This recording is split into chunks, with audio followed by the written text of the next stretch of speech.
Hey, let's draw and talk about cats. I often get asked why I draw so many cats. And while the first thing that comes to mind is, well, because they're adorable baby-sized chunks, the real answer is because I link cats with femininity and even feminism. Before I start, I would just like to say that this is all my opinion, and I'm not an expert on the subject. But let's start. I know that at first this might sound a bit absurd, but cats were actually linked to femininity and females all over the world and through many points in history.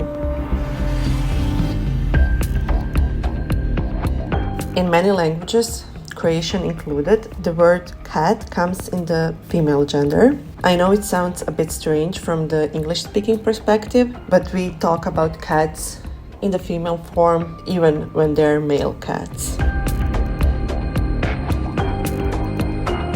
If you look at cats in mythology, there are cats linked to motherhood and female energy in almost every part of the world. Their archaeological discoveries dated 7,000 years before Christ, so that's 9,000 years ago, where a woman was shown in a birthing position and her hands were resting on leopards for support. Maybe the most known admiration for cats was from ancient Egypt. As cats helped Egypt to keep their rodent population under control, Egyptians started worshipping cats. The most popular in their mythology were two sisters, Sekhmet and Bastet. Sekhmet had a head of a lion and was a fearless warrior, while Bastet was more calm and nurturing, and she symbolized motherhood and the warmth of the home. So they were actually representing the dualities in the female archetype.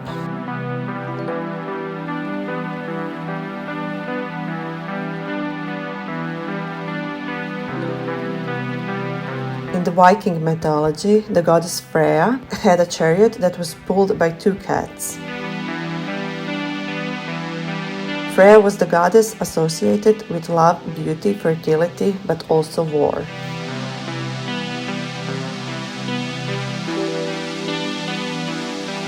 With the rise of Christianity in the Middle Ages, the image of the unpredictable woman with her cat infused fear of paganism and witchcraft.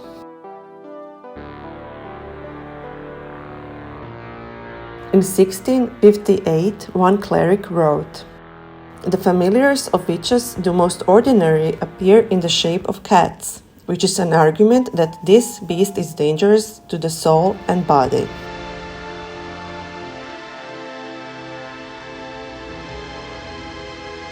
Cats were demonized for their fierce independence, much like the wild women who refused to be domesticated, the witches as they called them. Cats were often killed alongside with women accused to be witches in the most horrible ways.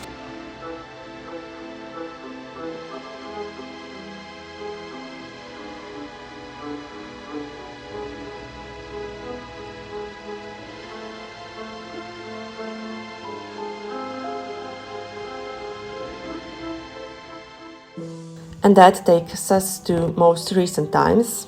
The early 20th century in the United Kingdom, the suffragettes movement.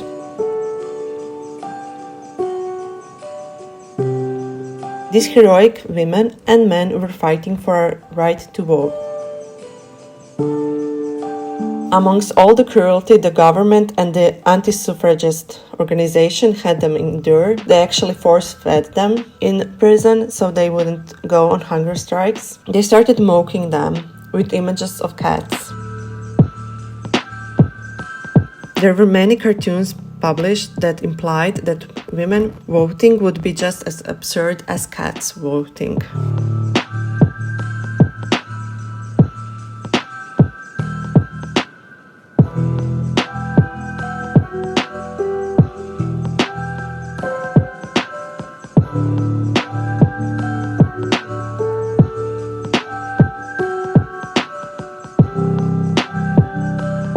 But soon, women started owning back the association with cats. In 1914, Nina Allender, the official cartoonist of the National Women's Party, drew a cartoon that shows a woman holding a toddler while a young girl plays with a cat. It was titled "The Inspiration of the Suffrage Worker," implying that the suffragettes were fighting for all women, and the little girl playing with the cat would one day grow up and be as fierce as them.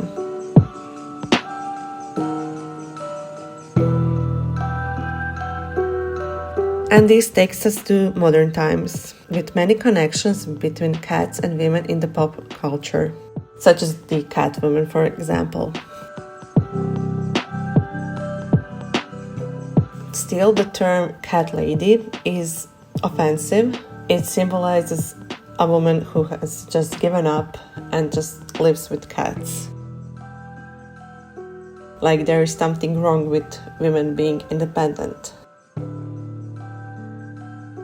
Don't you think it's time we take the term cat lady and all the associations with cats and wear them with pride? And that's why I draw so many cats. I know this was a bit different than my usual content, but I hope you liked it. Maybe leave me a comment if you did, and yeah, see you in the next one. Bye!